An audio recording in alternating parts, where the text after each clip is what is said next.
Forum Borealis. Paradigm Expansion. Greetings from the north to the citizens of the world. Welcome to Forum Borealis and another episode in our philosophy series.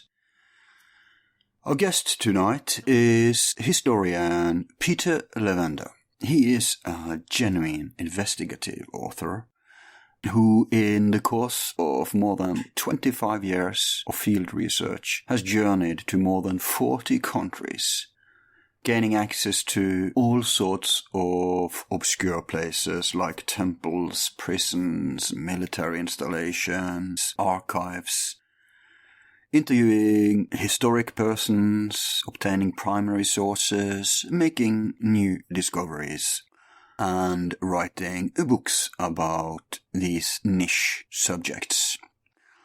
He has appeared in many documentaries, magazines, interviews, etc., and to learn his biography and see his complete bibliography, just visit our website where you'll also find links to all of his.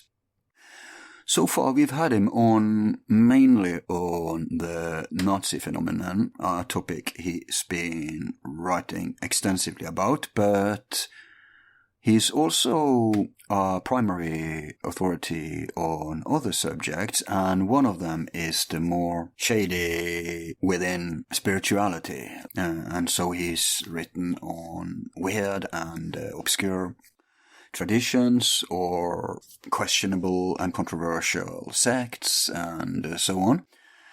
Now, his whole life he's been interested in the esoteric, and he also has a life work in this matter, and that life work is finally out. A book he's been working on since the 60s, which probably wasn't possible until now, because with the facility of modern technology, you can get hold of easier access to sources, and though Levenda masters different languages and so has had access to books otherwise unavailable for an Anglophonic audience, we now can attain some essential books on Chinese alchemy that is relevant to this topic that hasn't been translated until more recently. Peter's contribution in this field, if it holds water, will become state-of-the-art.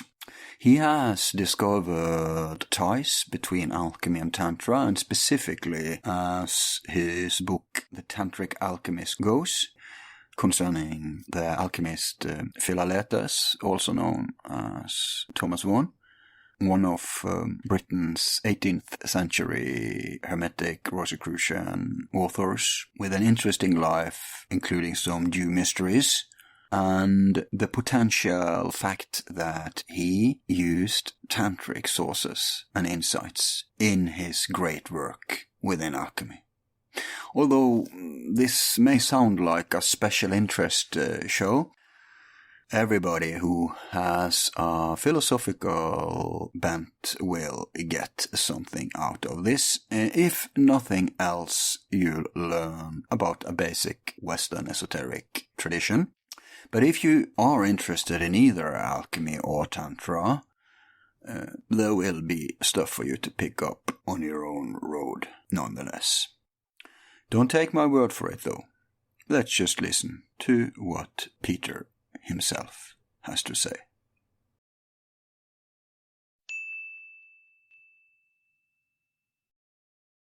Welcome back to Forum Borealis, Peter. Thank you very much. Glad to be here. And we're so glad to have you with us, because today is, I say, a deviation from what we've been doing so far. We've been focusing on politics and on history, and especially as regards to the Nazis. But this time you can finally show some of your other qualities as an author. And today we are going to take on something very obscure.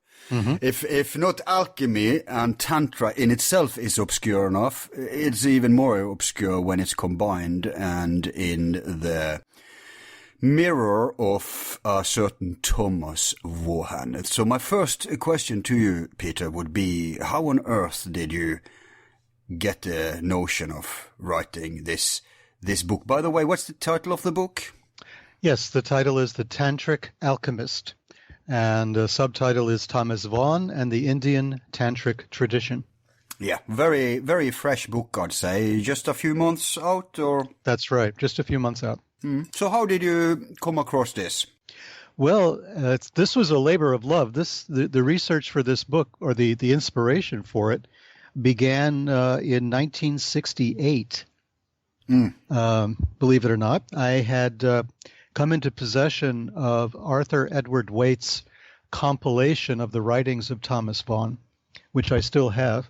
It was put out by a company called University Press, which in those days published a lot of basically high-quality, esoteric, occult books in fine hardcover editions.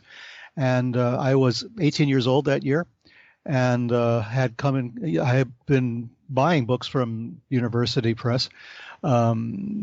Waite's famous book on the Book of Ceremonial Magic, probably one of my earliest purchases when I managed to get money together at that age. And then there was the book of Thomas Vaughan. Now, the writings of Thomas Vaughan are extremely obscure. They're written like most books on alchemy, which means they're written in a highly technical and cryptological language, let's say. So at 18 years old, I was not up necessarily to that task. But what happened was the foreword to the book was written by a man called Kenneth Rexroth. Okay. Kenneth Rexroth was called the father of the beats. He was a San Francisco poet, philosopher, educator. He was very involved in Asian religions and studies. Hey, sorry to interrupt you. Did he hang with William Burroughs and Jack Kerouac and all those people? Oh, he was definitely part of that crowd, yes. Okay, get it. So Rexroth has a lot of publications to his credit. There's a sort of a society based on his writings. And this foreword, to me, it sort of ignited something in me, because the foreword is extremely suggestive as to what is contained in the writings of Thomas Vaughan. And Rexroth is saying basically that Thomas Vaughan really knew the secrets of alchemy, and that Waite, Arthur Edward Waite, who was sort of his chronicler and the editor of this volume, was being deliberately obscure and obtuse where the material was concerned, trying to hide the truth behind some very flowery language. But that's how Waite writes in general, isn't it? In general, always. Yeah, always. I mean, Waite is just an impossible author. I mean, for all the books that he's edited and published, which is an enormous list of books to his credit, they are all, his writings are obscure. I mean, his writings are flowery to the extent that the purple prose is ridiculous, and just he just, I don't know, it's a smokescreen for everything that he writes. I'd say he's rather pompous in style. Oh, very pompous. Yeah. Extremely. Among else, I have his Masonic Encyclopedia. Oh, yeah. If you know that. Very thick thing. Oh, sure. But he was productive. We have to give him that. Definitely was. And he was a member of the Golden Dawn. I mean, he was plugged into all of this, you know. Yeah. Anyway, so the foreword by Rexroth says, quite bluntly, that what you're reading can be discovered, the secrets of it can be discovered in Tantra, in yoga, in the higher forms of yoga, in Chinese alchemical practices and Taoism. And then Rexroth ends up by saying, I'm not going to tell you what the secret is, because for a very simple reason, it killed Thomas Vaughan and his wife. Wow. And that's all that I had, excuse me, it's all I had to see at the age of 18, was that I was holding in my hands a book that had secrets so powerful that it killed its practitioners, you know. And Thomas Vaughan was unique among alchemists in that he actually worked with a female companion, with his wife. They were basically equal partners in the alchemical work, and he gives her tremendous amount of credit for that. He's always referring to his wife, Rebecca, and she died mysteriously. And then he died, I think, 7 years after she did. Yeah, I just checked out. She died when he was. He didn't live very long. He lived Yep. to he was around 45 or something. Yeah, he died in 60. And so she died like 8 years before that. Yeah, Yeah. about 7 years, I think, before that. Okay. So it's very bizarre. How did she die? He actually kept a diary of his alchemical work and everything. And in part of this diary, he's talking about his wife, and his wife is sick. He's not specifying as to what illness that she has, but he's desperately trying to find a cure in his alchemical laboratory. Yeah. She's actually dying, and he's in the lab as she's lying in bed dying. And he's doing something alchemically, and whatever it was, of course, it didn't work. No. We don't know how she died. We've only recently found out some more information about her background, her family. It's taken a very long time to do that. She's kind of a cipher in all of this. And yet, he was very involved with the Royal Society. He was involved with the Restoration monarchy of Charles II. He fought the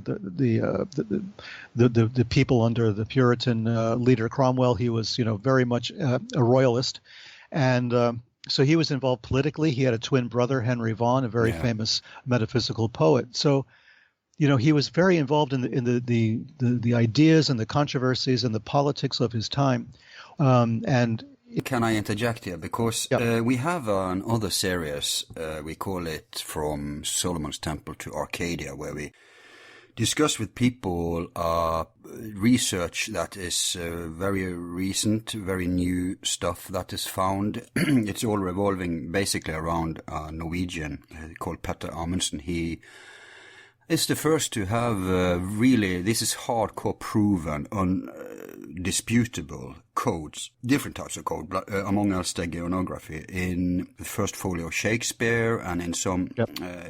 So I can't talk about that now. I'll just briefly tell you that it's about the Rosicrucian project. It seems that the old rumor about Francis Bacon being involved and King James and Ben Jonson and Stanley and a host of other usual suspects, there's no evidence that they actually did create the Shakespearean, they did, at least they put codes in the Shakespearean works, and they also seems to have created the Rosicrucian fad as two different parallel projects as a part of the same, I'd say the same social engineering, and it's all revolving around that King James inherited some sacred artifacts allegedly belonging to the Templars. And according to the codes themselves, the menorah and the ark, for all things, it's this extreme. But this is Graham Hancock area. It's not fiction. And the trace, of course, leads to Oak Island. What else? Right. And here's the point. In England, after this first generation people around Bacon and some who again were the descendants of John Dee and other predecessors, it seems that Thomas Vaughan is one of the few people who was in the know, to some degree at least, after this first generation had done this project. So among else, as you said, he was involved in the politics. Yes, he was on the King James side. He was involved in the contemporary scene of Royal Society, which also, came allegedly out of the, what did they call it? The Invisible College. Right. That was the predecessor. And so, to me, Vaughan has been this guy who's been in the periphery, quite interesting, but without, even if you check Wikipedia, you'll find twice as much about his brother than himself. And when we had Tobias Churton on, he said that Vaughan hadn't written that much. And by the way, Tobias Churton, this scholar, the first one to bring esoterics as a study field in British University, he was all for the idea. When I told him about your book, he had no problem, actually, with Vaughan having had access to Tantra. He actually wanted to read your book because he's been arguing the same thing about the Gnostics. Sure. The ancient sex Gnostics. So just to wrap up this point, but I've also heard rumors that Vaughan is actually the same as the obscure alchemist Eugenius Philalethes. Could you offer any insight on this? No, there's confusion between the two, and they're not. He had his own nom de plume, but he's frequently confused with Philalethes, the other Philalethes. So there's really two of them. But the importance of Vaughan in the context that you're discussing Vaughan was the person who wrote and who published the first English translation of the Rosicrucian manifestos. Right. And he was accused a number of times of being a Rosicrucian, and he kind of artfully avoided that thing. He sort of tried to, as you should, right? Yeah, Vaughan wouldn't come out and say yes or no. I mean, he sort of said no, but in such a way that you might have been inclined to think yes. So he did avoid it. He did avoid that, but he was accused of it. I mean, obviously, he wrote about Rosicrucianism, and he wrote about at some length, and he was a kind of an expert on it at the time. So, there's that relationship that he had, plus other relationships that he had with Isaac. There's a connection with Newton for a certain period of time.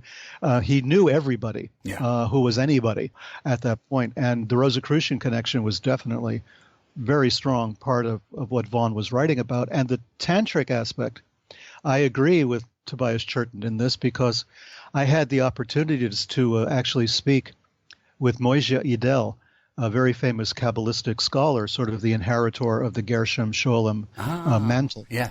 And Moishe Idel, a Romanian Kabbalist, really, a person who's written extensively about Kabbalah. Okay. He gave a lecture in Florida, and then in which he kind of claimed that the Zohar, the seminal work of Jewish Kabbalah, was really a tantric text. According to Timothy Hogan, Grandmaster of an alleged surviving lineage of the Templars, he told us on a show that, I think it was a Zohar, that was discovered by the Templars in Solomon's Temple, and that they, among else, they discovered that it wasn't Solomon's Temple, but that they gave it to the mystical Jews, the Kabbalists in Spain, in Toledo, the Sephardim. Yeah. And that they came out of favor with the Catholics due to this. Do you know anything about this, about the Zohar?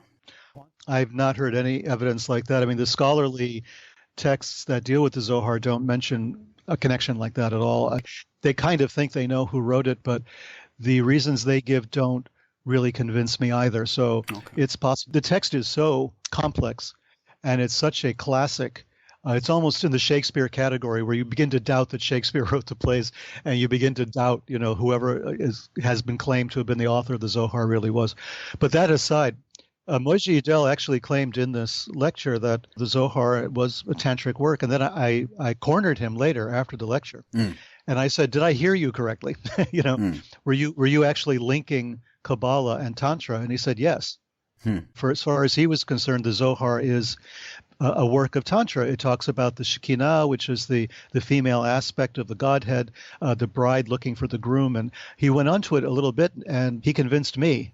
So I went and took another very deep look at Kabbalah, especially the Zohar, based on that. But this was the second chap then who you encountered claimed a link between alchemy and Tantra, right? Well, the first one was Kenneth Rexroth himself in that foreword, and now Moishe Idel is saying basically the same thing. Okay, in that case, we should define both alchemy and Tantra, because historically, I don't think it's outrageous if you look at the Indian version of alchemy called Ayurveda, right? Sure. And that has a lot of similarities to Western alchemy, and many people, and I guess you're going there, many people also say that alchemy actually derives from Taoism or from mystical Eastern traditions. And if that Zohar text were found in Jerusalem by the Templars, they may have found it in a Jewish written down version, but it may have been a transcription of something Eastern too, because there were connections between East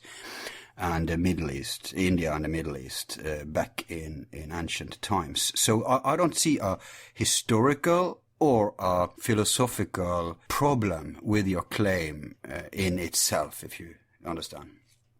Well, it's even deeper than that. We know, for instance, that there was a Buddhist presence in Palestine during the time of Jesus, for instance. Yes. So the Silk Route was running both directions. So you had actually Asian monks living in the Middle East who could have brought that knowledge. But even more to the point, though, is the textual evidence itself. If you just look at the textual evidence and trying to ignore the historical differences or the geographical distances between them, you're going to see that these texts are using the same language to describe the same process.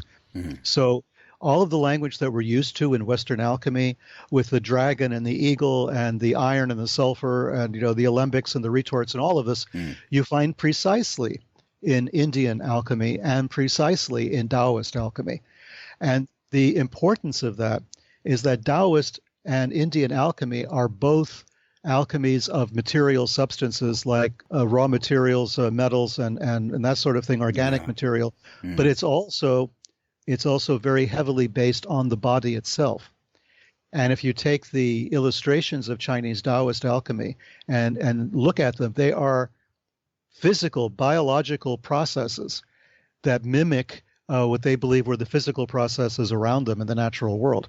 So if you take the Chinese alchemical texts, which I studied Chinese, I actually went to school to learn to read Chinese back in the early 70s, so I could actually read these texts for myself, since they were not being translated at the time. Yeah.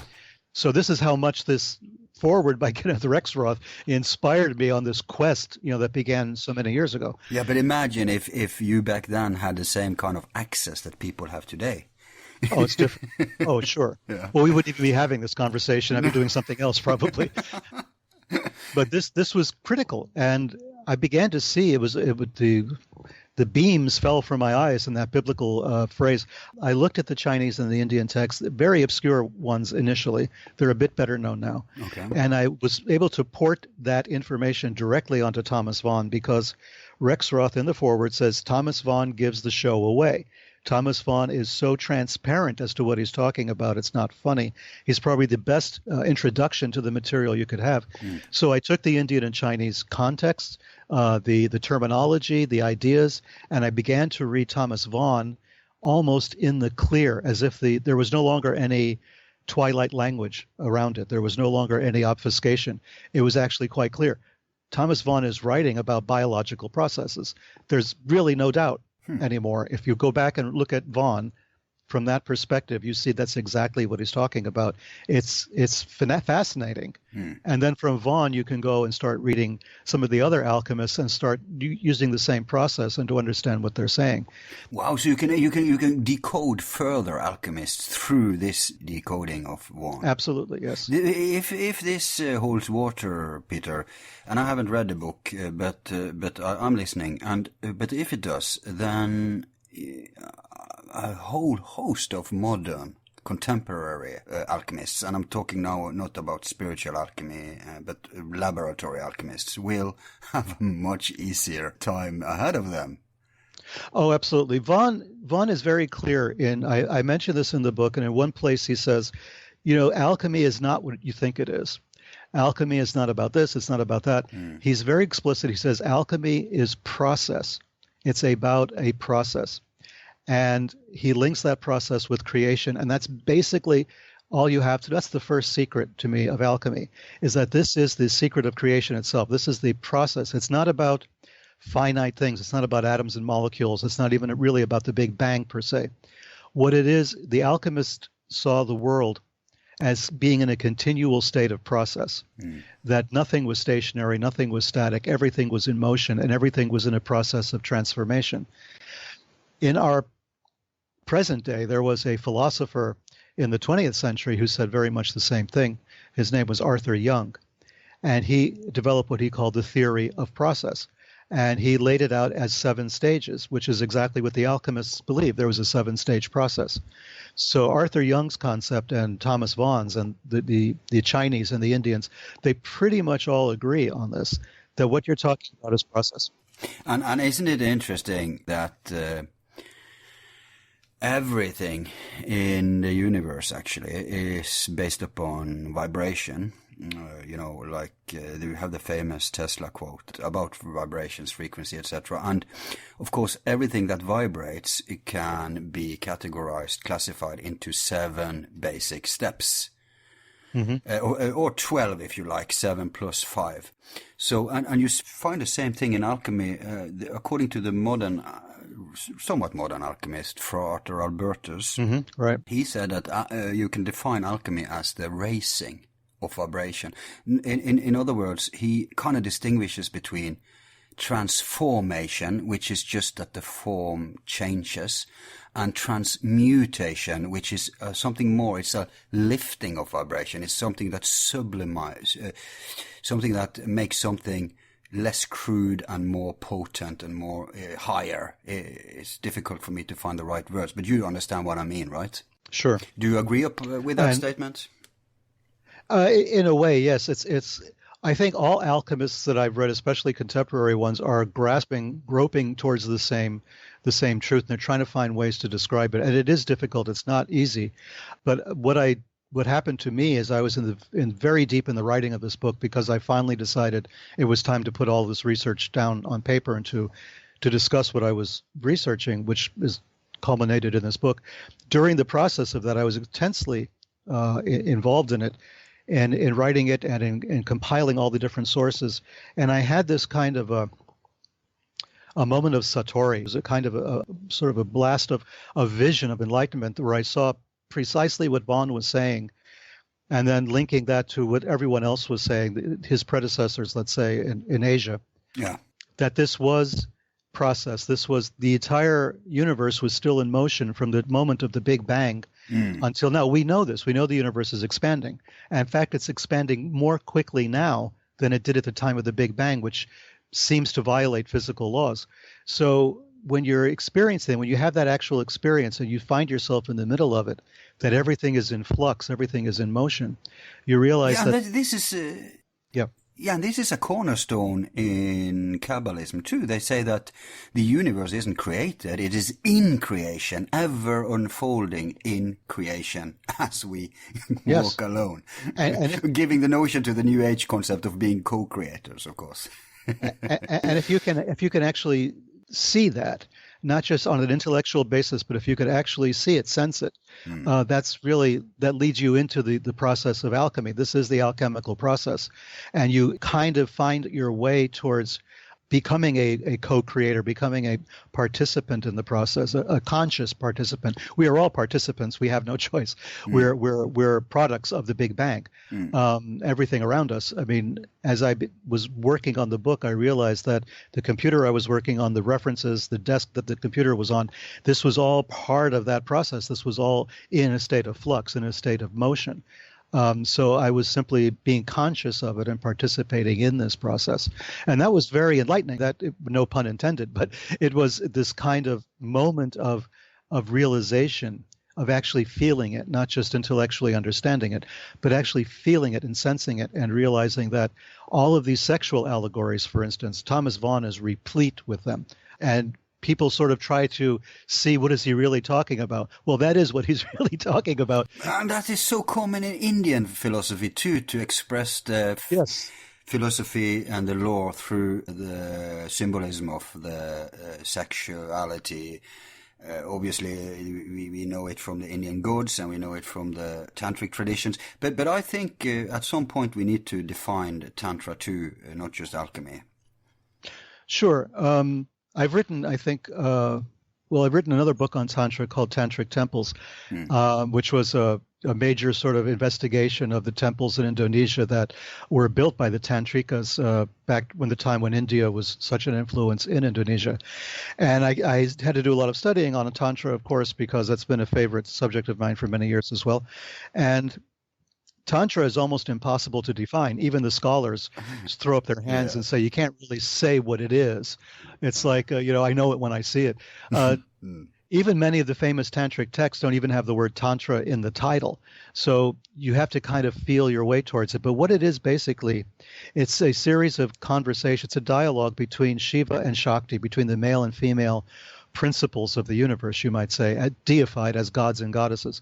So you have a god and a goddess, they're having a conversation, and the goddess generally is asking the god, what about this and what about that? How does this work? And then he explains it.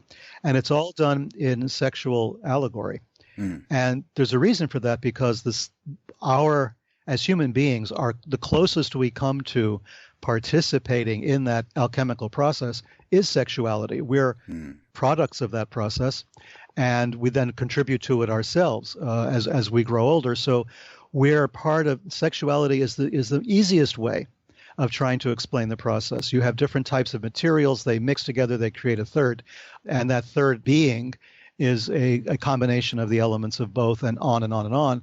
And becoming involved in that, sexuality became the easiest way to depict a process that you could depict just as easily using mathematics or using physics or using, chemical substances as they do in the alchemical laboratories. Yeah. If you are successful in identifying the process in one discipline, then you will be successful in the others. In other words, when Jung talks about alchemy from his perspective, and when Frater Albertus talks about it from his perspective, they're both right, because they're both describing a process. They're just using different language, a different set of symbols to describe it. Right. So we can say that if you are, and it's actually, I think this goes for all the world's ancient spiritual traditions or natural philosophies, if you like, because they had one thing in common. Even if they were Toltecs among the Amerindians or the Druze in the Middle East or wherever these old traditions are, they speak they have, of course, different cultural expressions, religious references, symbolism, but right, yeah. The essence of it seems to be the same. You take a look at the Pythagoras, Siddhartha Gautama, known as the Buddha, and Lao Tzu of Taoism. They all came to the earth among the same time, one in the West, one in the middle, one in the East, and they brought traditions very similar. And my take on it is that if you study nature as your reference, as your answer book, if you like, then you're bound to come to similar principles. So that if you decode something and you're onto it, then you would expect that it would have the similar principles. Sure. I'll give you a short example. If you're into music and if you're into electronics, you are studying different fields of expression of the same natural laws, but a technical musician and an electronics person who sits down and discusses will discover, wow, we are discussing the same principles. Yes. And that's how I look at it. You have a common reference that is deeper, that is binding everything together. It's a blueprint of the cosmos, if you like. Right, and the alchemists are always telling you to read the book of nature. That's what they're constantly reminding you to do. Yeah. It's all around you, and the Philosopher's Stone is there. It's everywhere. It can be found anywhere, and it's probably the most despised element, as the alchemists are fond of saying all the time. So you have to look at nature. You have to observe nature, because nature is the evidence of the process itself. Nature is the evidence. Nature is the teacher, and that's what Vaughan understood. Just also to explain this to people, many alchemists say that what they are doing is not like some mad scientists like Frankenstein. We are not meddling with nature. No. We are imitating nature. We are accelerating what is already a natural process, but we are studying how it takes place in nature, how God does it, and then we repeat or we simulate these principles to rapidly get more potent or faster results. Could one say that? Well, sure. I think everyone from Mircea Eliade all the way up to contemporary alchemists and going back thousands of years talk about the fact that they believe, the belief of the alchemists is that all metals tend to become gold. So the idea of the alchemist is to accelerate, as you say, that process, to take lead and accelerate the process of its becoming gold. Now, Jung understood that to mean a reference to human spirituality, that we're all tending towards higher states of spiritual evolution. He's not wrong, but that's not the whole story. If we separate the spiritual from the material, then we're going to miss the point. Yeah. It's all has to come together. The spiritual, the material, we put them in boxes, and we have since the scientific revolution, but that's really not a good way to go about it. The whole person is a combination of the spiritual and the material. Creation is a combination of the spiritual and the material. So even as creation keeps going through this process, this alchemical process, so is our consciousness. So is the consciousness of everything in existence undergoing the same process. They go hand in hand. One cannot happen without the other, which is why if an alchemist was able to create gold, that was a symbol of a process that had also taken place within his own consciousness. Yeah, and so they had very strict criteria. Anyone couldn't just meddle with this. There was lots of quacks. But the irony here is that in Vaughan's time, when they founded the Royal Society, it was dominated in the beginning by what we could maybe call philosopher scientists, but then the materialists took over, and eventually, because there were many people who were into alchemy, astrology, and all these forbidden ancient arts among the scientists, they were basically esotericians. The first...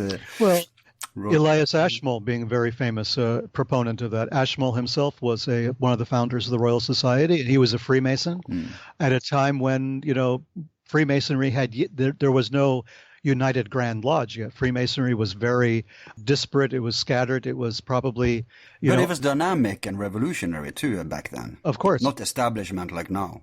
No, exactly. And possibly connected to Templar orders that had survived in Scotland and so on. So Ashmole was an esotericist. Isaac Newton, famously, was involved in alchemy, was involved in, biblical interpretations and computations of Solomon's temple and all the rest of it. So you had scientists who were Renaissance men, basically. And just a little observation that's not very relevant to this show today, but is relevant to our other shows we've had with you. Germany was one of the last stands of the philosopher alchemists, and that's so interesting because there was such a short period there until the modern times that I kind of see, and not just me, Joseph Farrell's friend Walter Bosley has pointed to. He thinks that this is the reason that Nazi Germany got so much exotic technology, because they didn't have this materials lid on the philosophy of the research. It was all bets were off, do whatever it takes to beat the enemy. So in Germany, like you've explained us earlier, the Nazis were into occultism, and they even made a point out of thinking out of the box, and they hijacked, of course, all of esoterics, and they killed off, tried to, what they didn't have use for, and they put into use what they could use. I think that the alchemists, alchemical traditions in Germany is part of the clue of how the Nazis could get hands up compared to the West, who was the allies back then, who was hopelessly already in the reductionist material mechanism philosophy. What do you think about that? Well, yeah, I mean, you can make a very good argument for that. The very big difference between Einstein's physics on the one side and Heisenberg's on the other, right? So you have Werner Heisenberg, who stayed behind and devoted himself more to quantum physics, and you had Einstein with relativity. There were two different approaches to building the atomic bomb. And it appeared that Einstein's version won out because of whatever reason. But Werner Heisenberg was definitely conscious of that as well. And it was a more mystical approach. If you look at the quantum physics, right now, quantum physics is sort of a touchstone for a new age view of how the world works, as opposed to Einstein's theories of relativity, which are extremely mystical themselves if you try to explain them in normal terms. But quantum mechanics and quantum physics is the ghost in the machine, so it's, I can understand where that might be definitely so. The Nazis were, scientifically oriented. Obviously, they were the cradle of science in the 20th century, the 19th century and the 20th century. But at the same time, the whole thrust of Nazism was to go back to our roots, to go back to our pagan roots, to get rid of the extraneous stuff that came with Christianity, get rid of that, go back to being in touch with nature, leave the cities, back to the nature movement of Wandervogel, for instance, and all of this, having the kids go out there and abandon the cities and wander for a year in the forest. The idea, again, was to observe nature, to become part of nature. Yeah. Which would have meant nothing to American scientists. It would have looked absurd. Yeah. But the final point about this sidestep here, we just had on a guy called Carter Heydrich. Do you know his book, Critical Mass? I don't think so.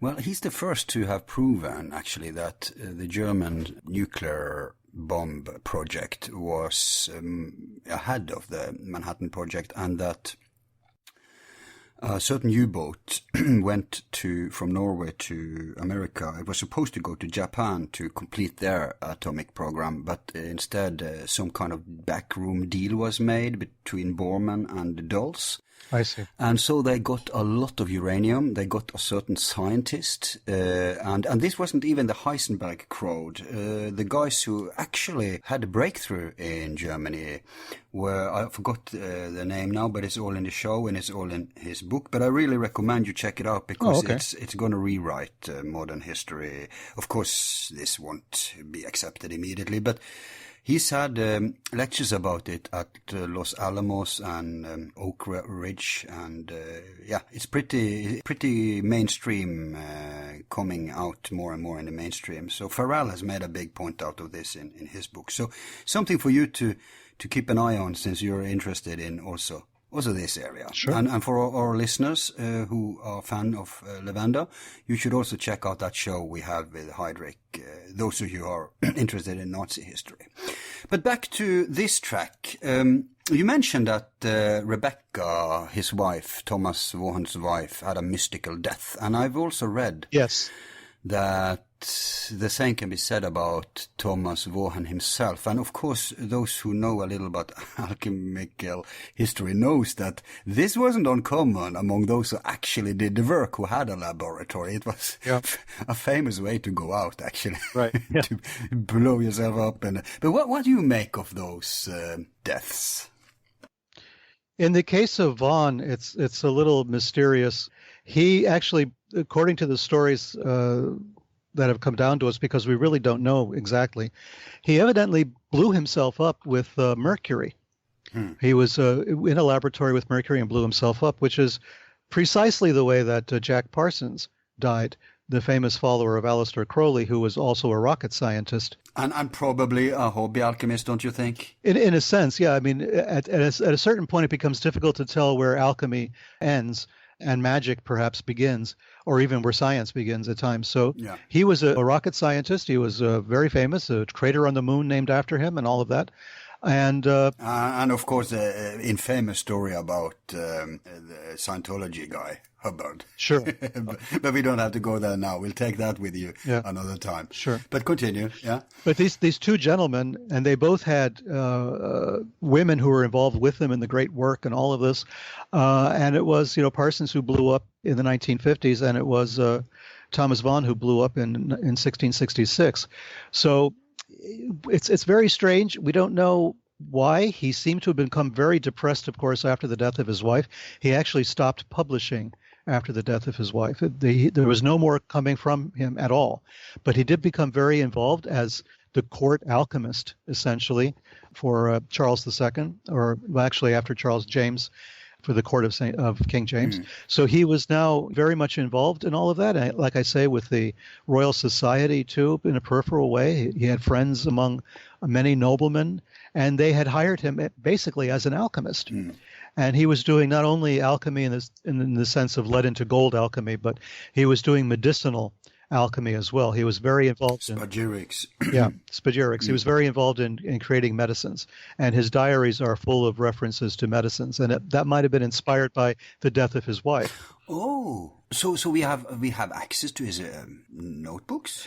There are some notebooks. I mean, one notebook has been published. Parts of it were published in the Waite book that I mentioned that came out in '68, but there's a more thorough and annotated copy that came out just a couple of years ago, when they did when a gentleman did a complete rewrite of interpretation and a re-editing of Thomas Vaughan's work. Very valuable, and I went through that with a fine-tooth comb, comparing the Waite version with the more modern version. And yes, we do have notebooks, and we have very cryptic references to certain types of materials. He even created something called Aqua Rebecca, right, named after his wife. Wow. We don't know exactly what that was all about, but that was something that he used to great extent. He said that actually his wife had discovered it and had enabled him to just rediscover it. He had found it at the time when his wife was already sick and dying, and then after she died, he lost the formula. And then through prayer and meditation, years later, it came back. And so he then recorded it. And then after that, well, he just hadn't published anything at all. The notebooks were never published during his lifetime. They became part of an estate that eventually saw the light of day centuries later. Right. So it was only recently in the 20th century that these notebooks came to light. And it's only in the last couple of years that an annotated professional version is available. And we see him working. He's talking about dreams that he had, and the dream work is part of the alchemical work for Thomas Vaughan. They're not separate. So like a good Jungian, depth analysis, he's doing his Jungian dream work on the one hand. And remember, this is in the 17th century. Yeah. So he's writing down his dreams there. And at the same time, he's in the laboratory using the dreams to inspire him to find other chemical combinations and other medicines. It's a fascinating work. It's spare. It's not with a lot of detail, but as you go through it, you see the workings of the mind. And he was nobody's fool. He knew what he was doing. Yeah, let me give a shout out for that method, because it's actually a cliche. That's how common it is. How many stories don't we know about scientists or inventors or great thinkers who got the seed of their breakthrough precisely in dreams? But this chap, he was early out. Yeah. Using that method. But you rather abruptly, I would say, dismissed the notion that he's behind the anonymous alchemical works of Eugenius Philalethes. Now, I'd like you to, if this is something you can explain more detailedly to us, I like that. I have two questions regarding this. One, have you read Philalethes so that you can compare the style and the contents and obviously see if this could be the same person? And two, do you know if Philalethes, because you said he didn't publish anything after Rebecca's death, do you know if Philalethes' publications came after that or before? Okay, yeah. See, there's two Philalethes.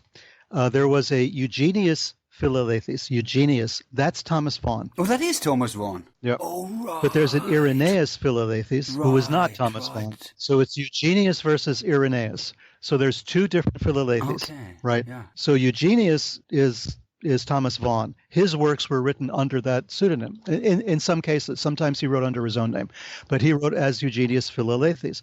But there was an Irenaeus Philalethes who was a famous alchemist with books to his credit, and people often confuse the two. Yeah, even I did now. I've heard about both, but I didn't recall that until you told me now. So yeah. Yeah. So that's good that you actually then approve that he was the Eugenius guy, not the other one. Right. Irenaeus versus Eugenius. He's Eugenius, and Irenaeus was the other one. Well, a lot of people do confuse them because the Philalethes and the same initials. Oh, right. So it was very easy to confuse them. And he's not definitely only Eugenius, not Irenaeus. So those Irenaeus, I think, actually published after he did, if I'm not mistaken. So, yeah, but yeah, Eugenius is Thomas Vaughan. But did you check out his brother's work? He had this twin brother who, like you said, was it Henry, by the way? Henry. Yeah, yep. Very famous, and he had the same upbringing. He too studied Hermetic. He's known for especially his poems. He wrote a lot of sacred poems, and I'm convinced, Peter, that if these two twin brothers remained more or less on good terms, stuff would have gone back and forth between them. And in that case, if his brother never published alchemical works per se, I'm pretty sure that if someone like you who have decoded and understand Thomas, if you took a look at the brothers' works, especially the poems, because what better vehicle to cloak symbolism and references than sacred poetry? That's the whole point of sacred poetry. Sure. Like the troubadours and the Sufis, they pretend to talk about their girlfriend and it's really about God or the soul or whatever. So have you checked to see if there's some clues there that can even cast further light upon Thomas and his work? It's possible. Henry's poetry is, at times, it seems obvious what he's writing about. It seems that it's kind of spiritual poetry, but it doesn't get down in the dirt the way Thomas does.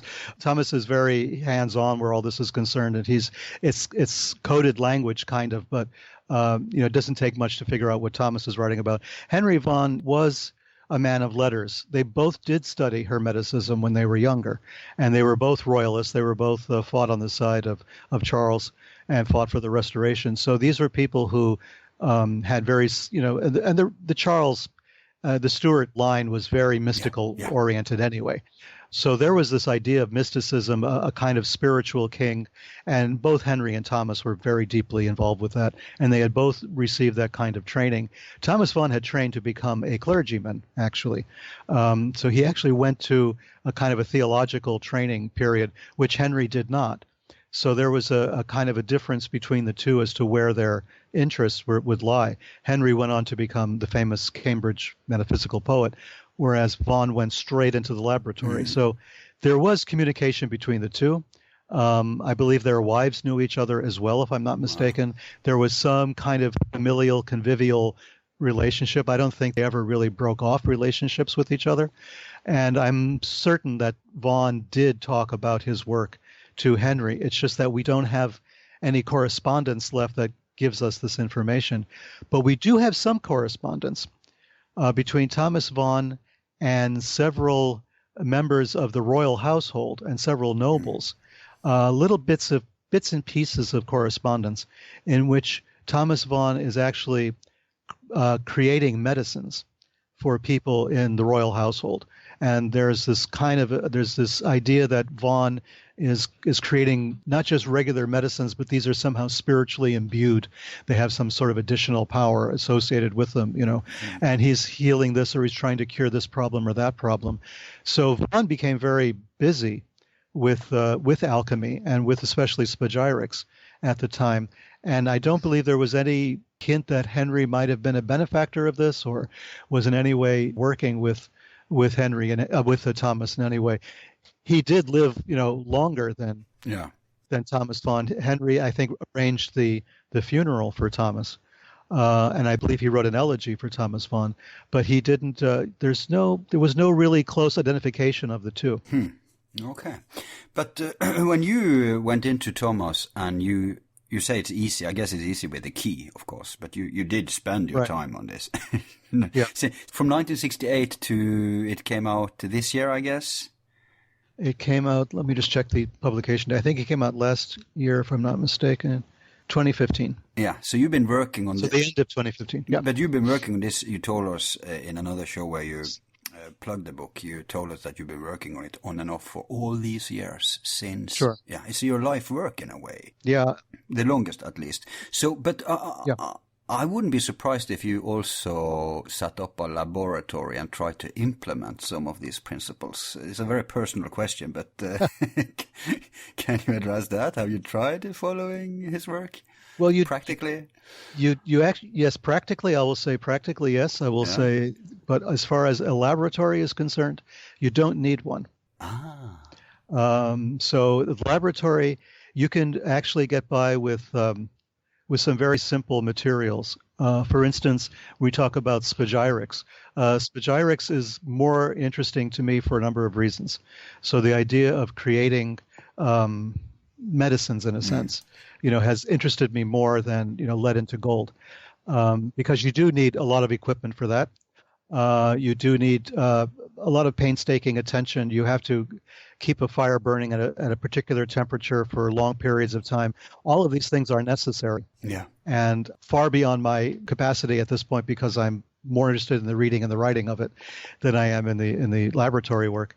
But as far as other practical applications of it, certainly. I mean, it's almost impossible now at this point not to be conscious of these processes. Right. And almost anything that you do, you become conscious of it, you become sensitive to the passage of time and the passage of states from one state to another. So you're conscious of it. So it does affect you, and you have this tendency to say, let me see if this works this way. Let me see if I can make something like this happen. And so I become very involved in mixing things, let's put it this way, and in mixing things and creating substances like that just to see how this works. And it can be very addictive. Yeah, well, it's a whole tradition out there which is well alive. So many people are into practical alchemy, be that working with vegetable kingdom, like with medicines, plants, or with metal and minerals. Not necessarily only to make gold, but that's Good bonus effect, I'd say. Yeah. And although you have sexual alchemy, you have spiritual alchemy, but in the practical, there is an unbroken chain, I'd say, from the medieval ages and up till today. And among modern alchemists that are well known not just to be dabblers, but to, and I'm saying this for the benefit of the audience, you know this, of course, but who actually achieved stuff was people like François Jollivet-Castelot in France. You have the mystical guy Fulcanelli. That's a whole show only right there. Sure. You have Alexander von Berners, Jean Dubius. Alexander is German, Jean is the French. You have Orwell Graves and, of course, Frater Albertus. And then you have Manfred Junius. Those are the most well-known, I think, of modern alchemists who all offered practical laboratory books, and not always that cloaked, actually. Many of them used modern scientific language. So people who dismiss alchemy as some kind of, because it's this myth that is some kind of old, ancient romance without any practical value. No, I'd say atomic science developed directly out of alchemy. And we wouldn't have modern physics, chemistry, all this stuff if it wasn't for alchemy. And in medicine too, you have Paracelsus, of course, the big. Sure. So this is something that people can go into. But you say that to decode Vaughan's formulas and receipts, you don't actually need a whole laboratory. You can get off with very elementary, rudimentary, spagyrical equipment. Sure, but you have to, the point of all of the laboratory work, I mean, the real point of it is to see externally what's happening internally. Right. So it's macrocosm, as above, so below, the famous Hermetic axiom. So when you're actually operating in the laboratory, you're actually seeing the process at work. You're seeing not only what goes on in nature around you, but you also see what's taking place within. So within yourself, within your body organically, but also within your psyche. All of these things are linked. As we know from Tantra, we should probably discuss it just a little bit more. Yeah. And Tantra is a way of organizing the body in such a way that it reflects a spiritual reality and vice versa. So you're trying to balance, and maybe balance is not the right word, but you're trying to form this connection between what's taking place spiritually, what's taking place physically. So you have pranayama as an example. You're trying to control parts of your nervous system that are autonomic, that happen on their own. So we have the autonomic nervous system. It controls breath rate. It controls your heartbeat. It controls peristalsis. It controls a lot of unconscious functions of the body. Meditation, yoga, and leading up to Tantra, these are systems going into the autonomic nervous system and making adjustments, which sounds very dangerous, and it is. If you don't know what you're doing, you can encounter difficulty physically. And again, going back to Kenneth Rexroth, he points that out in his foreword. These are unguided autonomic nervous system experiments. That's basically what Thomas Vaughan and Rebecca were up to from Rexroth's point of view. And I explain that in the book. What are those experiments? Are people doing it today? Where is it done? Has there been fallout? Have there been fatalities? Yeah. There have, right? So this is it's a dangerous process, but if you undertake it the correct way, step by step, not in the way of the puffers, of the alchemists who try to make gold in a week, but if you try to do this in a normal process, it can be very salutary. And as the body responds to the ritual of the meditation and of the alchemical process, the body responds, the psyche responds, and nature around you also responds. You begin to see things differently, sense things differently, and you begin to understand the process. You begin to feel the process working. Yeah. So this was Tantra, and sexuality became part of it. The sexuality aspect of it is taking that individual process, the interior process of meditation, pranayama, and all the different yoga asanas, taking that and then externalizing it one more step, where it involves another person. So two people then who have undergone this are now combining their forces, they're combining their understanding and their knowledge to create this third process. Yeah, the alchemical wedding springs to mind. I have Yes. to, there's so much now, you have to take it a little slow here. Oh, sorry. Yeah, because there's so much to comment upon, or to ask you about. Yeah. First of all, the reason I mention all these practical alchemists is that something tells me that some of that crowd, which is, like I said, alive and kicking today, will maybe stumble over this show. So I want to ask you, first of all, would you say then that to those who already are into this, could they get something practical out of getting your book and checking out the formula that you're decoding there? Well, I think it would be valuable if only because I examined the Indian and Chinese systems, which were both chemical processes and biological processes. Yeah. They're using chemical terms to refer to biological processes, and they're using biological terms to refer to chemical processes. So I think the advantage is in seeing how the entire picture comes together. And they may certainly find valuable information just in that. If they haven't studied Chinese or Indian alchemy, this may be a very good introduction to that field. And I give you my sources. The footnotes are there. Everything is referenced completely. So anybody who wants to take that further can. And there's some very good books out on Indian alchemy that are just, David Gordon White has written The Alchemical Body, which is absolutely essential for understanding both alchemy and Tantra. So, and if you take that book and you take a few others, for instance, translations by Mr. Cheek, who's done some translations of Chinese alchemical texts, you take all of this and then port it over to the Western alchemists. You're going to see tremendous. There's going to be little explosions taking place in your brain as you're reading this, and you're seeing the relevance of it. It's enlightening just by itself. It's worth the price of admission. Yeah, so explosion in the brain and then the laboratory. But Yeah. but okay, even if you haven't tried to, or if you have tried to replicate his work, they may be equipped to do that then, if they already know Certainly. practical alchemy and they have your book. Certainly. Absolutely. Okay, cool.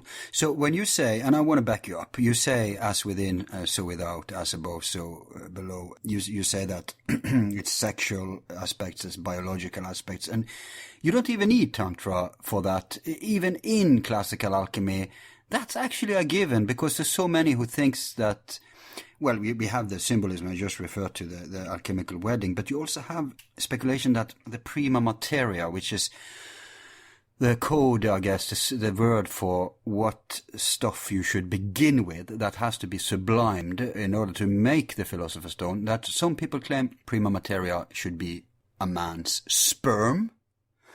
Others say that Prima Materia is the urine. Sure. So here we have a very close connection between biological and sexual functions and the actual work, this as expressed in symbol. What do you think about those avenues in alchemy? I know many people puff of it and don't agree with it, but then again, there's those who swear by it. So what do you think about that? I think that when you read alchemical texts in general, you're going to find that there's reference to two methods, the dry and the wet. Yeah, right. And it could be linked to the quick and the slow also. In Buddhism, for instance, in Buddhist practice, there's the fast path and there's the slow path. But also... Yeah, in Pythagoreanism too, you have the Pythagorean epsilon that illustrates the dry and the wet. Humid. Yeah. Well, there's a dry and there's a wet. There's two different methods. Vaughan talks about it as well. And Vaughan makes constant references to sperm. He's making constant references to that, and to the menstruum, and to the queen and the lady, and to this. I mean, he sexualizes the entire process very deeply. But this is the point. Yes, it can be sperm, and it can be urine, and it can be the menstrual flow as well. It could be all of these things, because this is all part of creation. It's all part of the process. So it depends on how you focus your attentions and how you take it to its logical conclusion. You can't mix and match so easily. You have to have a place to stand and to start from. Yeah. So is it the sperm and the urine? Vaughan explicitly says, no, everybody is wrong when they say these things. They don't know what they're talking about. It's all about... so he addresses specifically that as Prima Materia. He addresses it he says it's not about that, it's about the process, focus on the process. And then for the rest of his work, he's talking about sperm and urine and everything else. So, yeah. This is what you have. When you approach Vaughan, it's written in what I call what others call as well twilight language, or what sometimes is called the green language. Fulcanelli referred to it, I think, as the green language. Yeah. This is the coded system that the initiates use to talk to each other. And it's a meta language. It's a language that operates on different levels simultaneously. So at one level of understanding, you can read it as it's referring to, for instance, sperm and ovum, for instance. You can read it on that level, and you'll be correct, but you won't have the whole story. And then after you've done that for a while, you realize, oh, sperm means something else, and ovum means something else. So then you're starting to read the text, the same text, but you're reading it on a different level. You're understanding the process in a different way. And then a little bit later, you're going to look at it again and say, no, it's not the sperm or the ovum. It's the Zen paradox where, before I studied Zen, mountains were mountains, rivers were rivers. As I'm studying Zen, mountains are no longer mountains, rivers are no longer rivers. But when I attained enlightenment, mountains were mountains, and rivers were rivers. And that's the alchemical process too. I mean, so you have to read the texts on those multi-levels. It's a meta language for describing something which they did not have any other language to describe. And wouldn't you say that's part of the reason that they were so strict to avoid puffers and broilers, that they felt that, well, an alchemist is a part of the work. You're not just doing a work, but it's like you said, the alchemists become part of the alchemy, and that therefore there had to be worthy people. It had to be people who refine themselves, who mature themselves as a part of the bigger process. Your own process is a part of it. You cannot distinguish between the doer and the doing. No, you can't. It is the same. I mean, you are part of the laboratory equipment, and if you're not in a clean state, if you're not in a purified state, which is not a moral judgment, this is a chemical judgment. Let's say, if you're not in that state, then you have an instrument or an alembic or a retort which is not suitable for the process. And the alchemists were afraid of people who went at it without the requisite spiritual preparations. Because number one, it just wouldn't work. But number two, the damage that could be done to a person is enormous. I mean, just as you can make an explosion in the laboratory by mixing things that shouldn't be mixed together, so the same thing can happen on a psychological level. The one can be the reflex of the other, or the reflection of the other. So it's dangerous to everyone. It's dangerous to people around you as well. So yes, you have to stay away from the puffers and the people who are just dabblers or the counterfeiters. There are those who would counterfeit gold, and thereby tarnish the image of the alchemist completely. So you have that as a concern of the alchemist. They would try to stay away from society. The Rosicrucian Manifesto said you can help society with medicine, and that's it. You cannot identify yourself as a Rosicrucian. You cannot use the art to make yourself wealthy or do anything like that. The only way you can become involved with humanity is through helping them to heal. That was the only thing that you were allowed to do as a Rosicrucian. And that sounds a little, off-putting maybe to some people, but there was a reason for that. And that is that the Rosicrucian or the alchemist would have to stay apart from humanity and not be tainted by it, by its desires and its distractions and all the rest of it. It's a very solitary practice for the most part. And it takes a lifetime, like it did in your case, and it is something that demands a personal devotion to it. And you wrote something, I haven't read your book, full disclosure about that, so I won't be able to give you the optimal questions, but I have seen an excerpt where you talk about something which is the curse and the blessing of the modern age, having to do with access. Because, like I said earlier today, if you just had that access back then, it would be another matter. Sure. I think that's the point I'm getting at that you write about is worth making. You remember what I'm referring to here? I'm afraid I don't. I'm trying to rack my brain now, remember what I said. This may be I'm quoting you here. Stop me when you know what I'm talking about. This may be at once the curse and the blessing of the modern age, that the ready availability of printed books, and now electronic versions, easily downloadable from virtually anywhere on earth, has enabled teachings to be preserved and passed around and disseminated to anyone with even a glimmer of interest. It's a curse because this ready availability cheapens the teachings by making it that much easier to obtain without precisely what we're talking about here. All the psychological preparation of periods of intense studies, fasting, purifications, and other conditioning techniques. The effect of this is noticeable on social media and websites in which serious studies of various forms of esoteric tradition are airily dismissed by casual readers who have difficulty understanding the specialized terminology due to a lack of years of preparatory instruction or even a basic classical education, but still feel competent enough to pass judgment. I'll stop quoting there. So no, I like it. Go on. It resonates, doesn't it? I did remember it as you started, but I didn't want to stop you. Okay. I guess Okay. exactly. This is the problem, because even people like Mircea Eliade, for instance, made that famous statement as well. Not famous to me, perhaps not to no one else, but talking about this same problem. There used to be an oral tradition, You learned these things from someone else who had already been there and done that. And the transmission was by word of mouth, was person to person. And what's happened since Gutenberg, probably, or perhaps especially now in the social media age, is that there's no longer any requirement for this to happen. So the information just sits there. Yeah. It's without context. So if you're someone living in South Florida, for instance, where I am at the moment, and you want to know about a tantric practice that took place in Nepal, for instance, or in northern India, you can do that. You can extract it from its context, look at it, and say to yourself, "Well, this is nonsense," Or you can think it makes a lot of sense. Oh, it's a conspiracy, whatever. But you don't understand. You don't understand it. I mean, the context not there.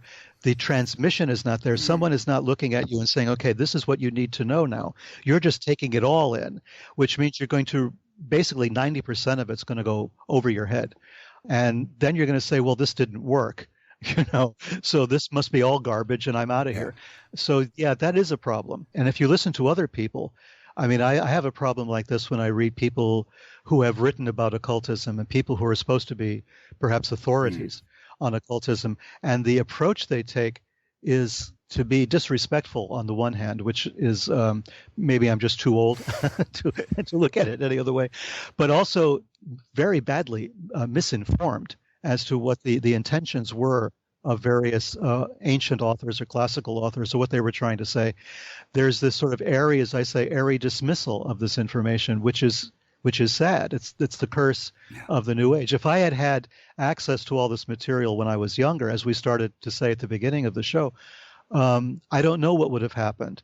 If I had the technology at my fingertips then, I probably would have looked at everything as if it all was the same, as if it all was kind of homogeneous and nothing was more valuable than anything else. In a way, I'm thankful that I had to really fight and work hard for every scrap of information. And it meant going to libraries around the world and visiting temples and talking to people and doing this kind of research, learning foreign languages. I mean, all of this that I had to do gradually built the understanding. It was the process. It was part of that same process. And you could digest it meanwhile. Yes. You got seeds that could mature in you, so you were ready for the new information. But as you point out too, it used to be that stuff was conveyed through initiation, were adjusted to the new level. It's like any school system, basically. You would never dream of taking what you call, is it minors you call it, when you're 6, 7, 8 years old? Yes.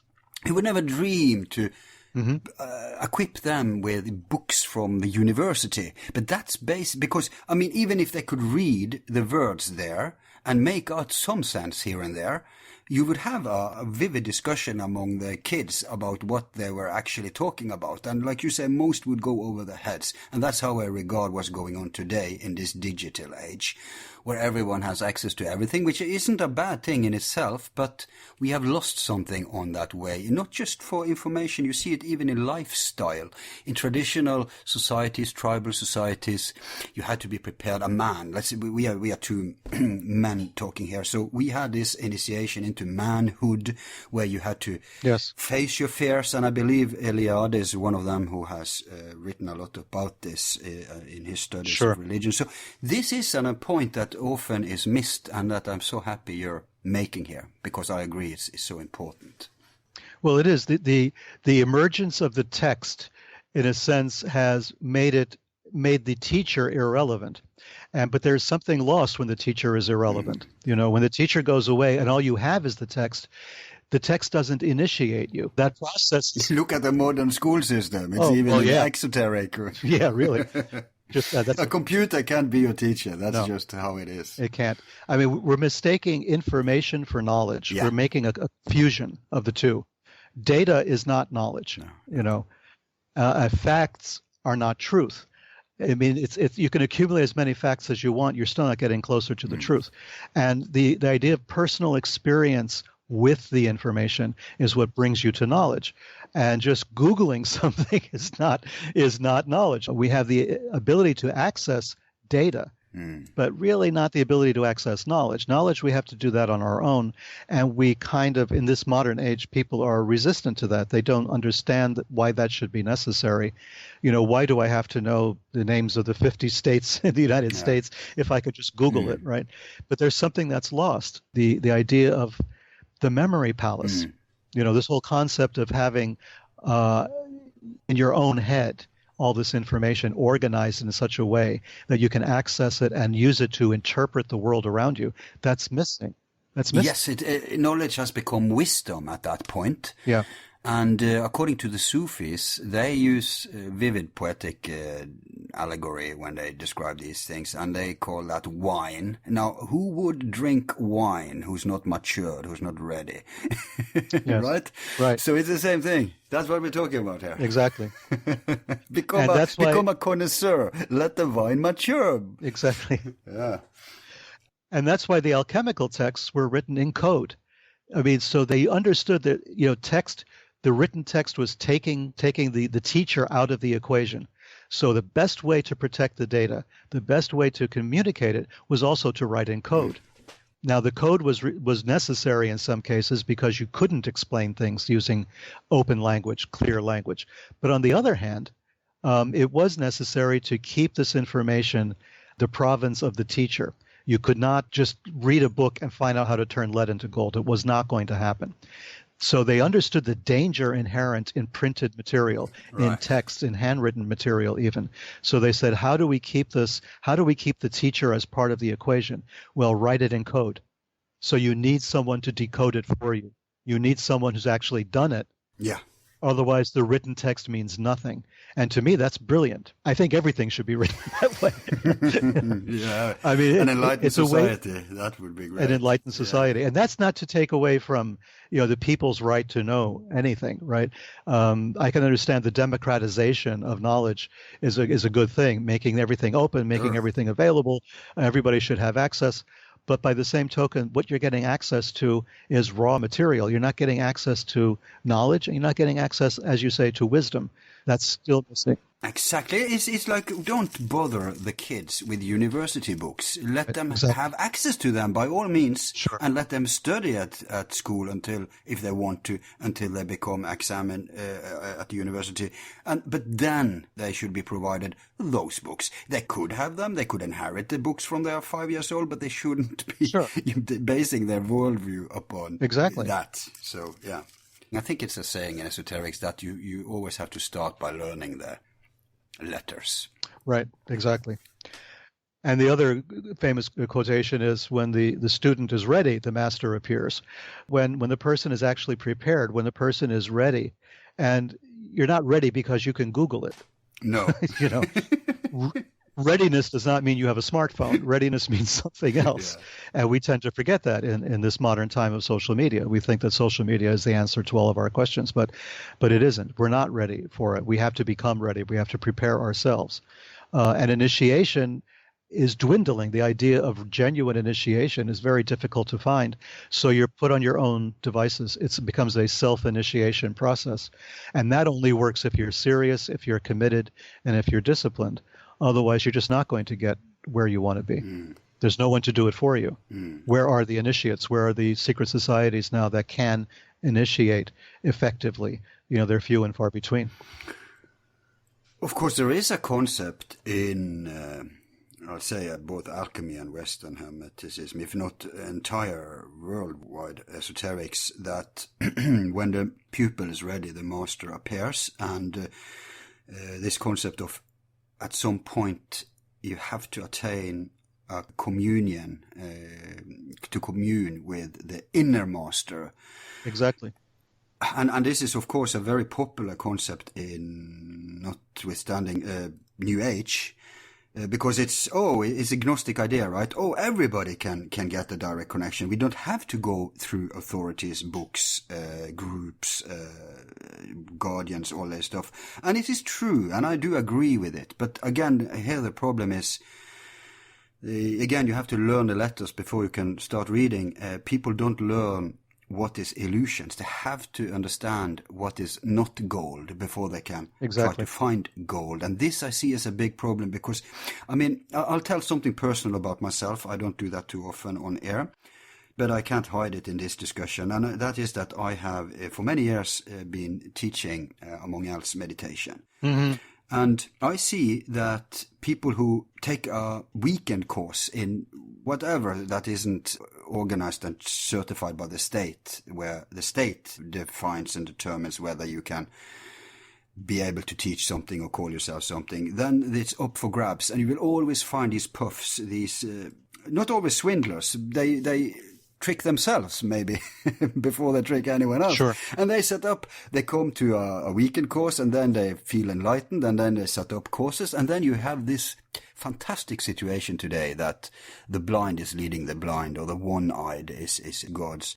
And I say that in earlier times, you had exact same hiding of the wisdom as you have today. The only difference is that in ancient times you had to go through water and fire. You had to cross continents, right? And it was so hard to retrieve and so dangerous too because of the powers that be. But today you have the same effect in that it's too much availability. People don't know to distinguish between genuine, authentic stuff and bull, or don't know what's just some megalomaniac who has altered the timeless universal receipt. Many people are overwhelmed by information of all sorts, actually. You see the same thing in politics. Things that were truisms maybe just 30 years ago is now up for discussion again due to lack of knowledge or context. And this is, it's a kind of a scary thing in a way, because it means that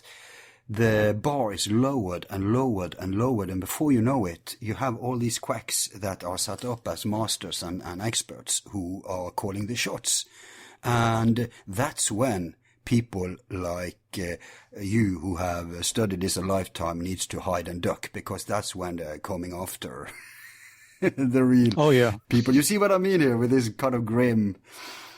Yeah. Sure. No, I agree 100%. I remember, for instance, back in the 1960s, 1970s, Israel Regardie, the very famous member of the Golden Dawn, published the Golden Dawn rituals because he wanted to take it away from the secret societies who were abusing them, right?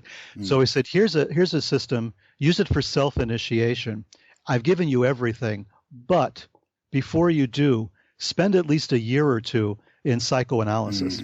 You know, in other words, prepare yourself first. If you have the commitment to go through a period of psychoanalysis and psychotherapy to understand who you are, what you're bringing to the table, you know, as you say, in order to make gold, you must take gold.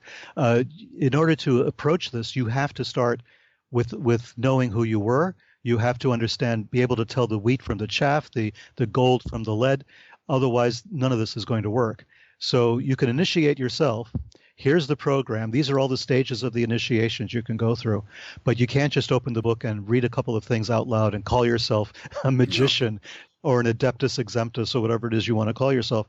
You start at the beginning, and the beginning is a couple of years of psychotherapy. I think that kind of an approach is a little bit better than simply Googling what is the third degree initiation and then doing that in your living room and then claiming, advanced degrees. I mean, how many people have we come across, and I'm sure this has happened to you, excuse me, how many people have you come across who claim all sorts of advanced spiritual degrees? And these are people you would never even share a cup of coffee with. You wouldn't invite them into your home, They're disreputable types, but they're kind of stupid sometimes. They don't have intellectual capacities, and they really don't appear, without being too judgmental, to have advanced spiritual capacities, and yet they're able to convince people because they have the language, because they have the terminology, that they've accomplished all of these great things, and they take people in, and they create cults around them, and they do great damage. Oh yeah. I'll actually tell you, I don't think I'll out his name here, but I can tell you after the show. There's a guy who has become elevated in the conspiracy circles because he has some factoid information about Masonic stuff and Illuminati. And he presents himself as a whistleblower for the so-called Illuminati. And he presents... I know who you're talking about, yeah. Yeah. Mm-hmm. And I know he's lived in Norway. I know him. I know people around. I know the whole backstory. He's been a con man in different circles, even in esoteric circles. He even got access to the OTO. And at some point, all bridges was burned, and he moved on to another area where he could make a success with all his bullshit. And that was the conspiracy milieu, which has no checks and balances, which has very few. There are plenty bright system critics among that, and we identify with it to some degree. So by all means, but we have to be concerned about what is true. And we have to be able to have methods to distinguish between the fool's gold and the real gold. And we swear to the scientific method. But we distinguish between what you could say is the scientific method, as even back in the days of Pythagoras were alive and kicking. But between that and the scientific institutions, because they are vulnerable being hijacked by philosophical agendas like the materialism ideology. So sure. I think I talked myself away from the point here, but no, I agree with you. We have to have some means to be able to verify or distinguish between, like I said, fool's gold and real gold. Otherwise, we'll end up with a con man. Sure. Oh, it just struck me that's what's happening politically in America right now. Absolutely. You won't get any argument from me there. That's not the topic of today, but it's a grim world when you reward ignorance and you punish enlightenment. Yeah. And black becomes white. It's very depressing when you have to live here and deal with it and listen to the absurdity of it and the arrogance of what goes on. It's just incredible. And people who've been through this, I've been through everything from the Kennedy assassinations to the Tet Offensive in '68 and to Watergate and all. I've been through the mill politically. I've seen it all. I've gone through it all, and I've never seen anything like this. This is the ultimate. It is. We focus upon this in other shows, but isn't it a case to be made, just to be the devil's lawyer here? But I also genuinely entertain this notion that there is also a blessing in disguise. I'll give you two examples. If you take the political scene, when old structures disintegrate, when the emperors has no clothes and everybody knows it, as in the case of Clinton, Hillary Clinton, then the good thing is that, okay, in the beginning they may follow the piper to a children crusade, but at least they leave the establishment the old inherent structures that used it for oppression and their own ends. And at least they're at a point where they can reorientate themselves if they don't just go with the first train coming by, leading them astray. So at some point, it's good if you stop. Right. I mean, you said you were into Zen. You question everything. You stop believing in the old structures. It's the same, I think, spiritually. That, okay, I used to be a Catholic. I used to be, a Sunni, whatever.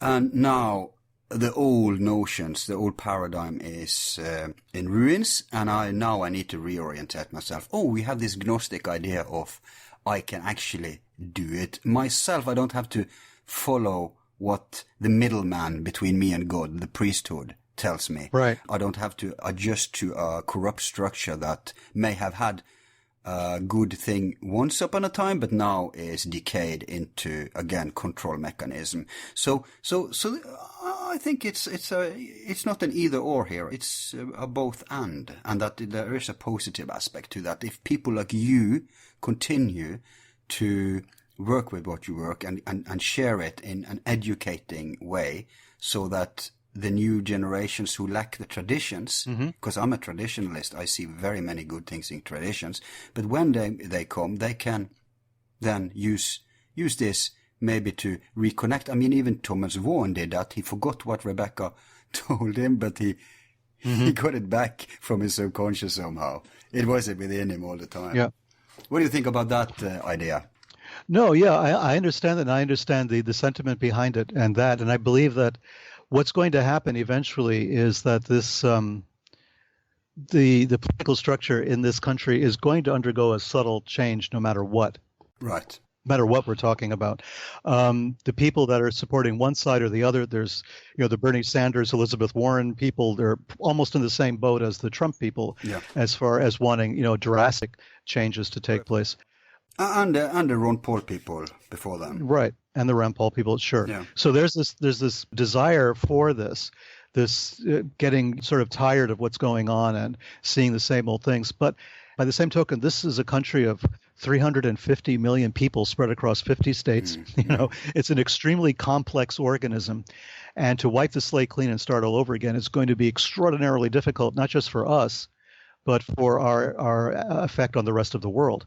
So there's a kind of a tightrope walk that has to take place, I think, politically here, which is why, I can sympathize completely with people who want drastic change, who want to see us go to a more democratic system where money is taken out of the system and where, there's a universal health care. Maybe that would be nice and things of that nature. But at the same time, to tear the place down and to build it up again in this country would be difficult. In a smaller country, maybe it's possible. Yeah. But in this country, with the divergence of different peoples and ethnicities and everything else that's taking place here, and because we have so many weapons, because we're the most heavily armed country on the planet, not just in terms of our military, but in terms of our private citizens, it's extremely dangerous situation. But spiritually wise, I think there's a case made for having access. No, I agree. From a spiritual point of view, I think so. But by the same token, we cannot, just as we spoke about you can't become initiated on Google, you can't also become politically proficient or efficient just because you have the access. You need more than the access. You need a certain level of, what's the word for it? Responsibility, perhaps. I'd say reform. Because if you have a democratic system that has the potentiality to work, then the problem isn't really the system. It's how corrupted it's been by, the human condition, the human nature. There will always be people. I mean, power is corrupting, and absolute power is absolute corrupting. And I think you can make the same case spiritually, because you have systems that worked, obviously, since it brought geniuses like Thomas Vaughan. But people have weaknesses, and so when old structures crumble because of those weaknesses, it's not exactly necessarily the idea or the system or the intention of the system that's wrong. So let's go in a fascist direction, right? That just makes it worse. Right. And so you can say the same about, if we arrest all Freemasons, that won't necessarily help us, or you choose the spiritual group you want to criticize, right? Sure. It won't necessarily help us. It's a reformation perhaps that needs. Because I've been struggling with this for all my life, because I've seen how the human nature will always, there's no systems to ensure that the wise and the No. worthy takes over. In fact, those are usually those who doesn't want to be Exactly. presidents or grandmasters or what we are talking about, gurus. Exactly. You're exactly right. You know, the best of us don't rise to the top in these circumstances. So I mean, anyone who wants to be president, excuse me, of the United States, from a psychological point of view, you have to be a bit of a sociopath, right? I mean, you're aspiring to be the most powerful human being on the planet, at least in material terms, right? At least in exoteric terms. Exoteric terms, exactly. Yeah. So you're aspiring to this. Who aspires to that in their right mind? You know, you have to have a lot of, chutzpah to decide you're going to go and do something like that, and to do what it takes, to do what's necessary to get there. I mean, you're an initiate. There's no question about it. You're a kind of an initiate. But as we say in Western esotericism, you can be a black magician, not just a white magician. They both can be very equally powerful, but the end result's going to be a little different. And I think that's what we're facing. We're facing this bizarre existential choice. And because there isn't really anything better, and you can go and vote for a Green Party candidate or something, but that's just not going to work. So you're stuck with these choices. And so you tend to say, well, I'm going to go with the lesser of two evils. But there's a very funny pseudo-political movement in this country, which is trying to elect Cthulhu as president. I've never heard about that. Oh yeah, it's Cthulhu for America, and it's why choose the lesser of two evils? Choose the greater of three. That's a great point. If you're going down that road, go all the way. If you're going, go all the way. Wasn't it Crowley who said it's better to rule in hell? Well, actually, that was John Milton. Wow. That was in Paradise Lost. Right. Yeah. That was Satan saying, "I'd rather rule in hell than serve in heaven." Yeah, non serviam. Yeah, exactly. Right. So maybe Crowley was the one who adopted that. Oh yeah, for sure, in his personal life. Yeah, for sure. Hey, Peter, time has been flying while we had fun. Yeah. So I suggest we take a short break now while we're off topic, anyways. And then we'll be right back on track in part 2. Sure.